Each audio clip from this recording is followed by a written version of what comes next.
প্রথমে আমি আমার প্রতিবাসী জানাই শুভ পঞ্চমী সন্ধ্যায় স্বাগত শুভেচ্ছা। আমি আজ থেকে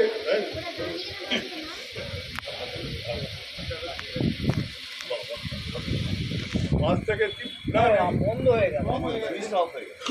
ভালো ভালো। প্রথমে আমি প্রতিবাসীকে জানাই শারদীয় প্রীতি ও শুভেচ্ছা।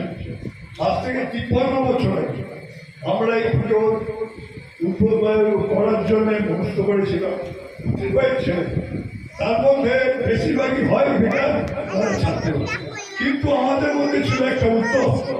আমরা একটা চ্যালেঞ্জ এই পুজোটাকে করেছিলাম এবং সেই চ্যালেঞ্জে আমরা বলেছিলাম যদি ফান্ড আমাদের না হবে আমরা রক্ত দিয়ে ফান্ড তৈরি করবো, সেই ফান্ডে পুজো করবো। যাই হোক, রক্ত আমাদের সেরকমভাবে দিতে হয়নি। মায়ের আশীর্বাদে আমাদের পুজো আমরা শুরু করে দিই এবং দীর্ঘদিন পায়ে পায়ে এই পুজো 12 বছর উদযাপন করেছি, 25 বছর উদযাপন করেছি, 50 বছরও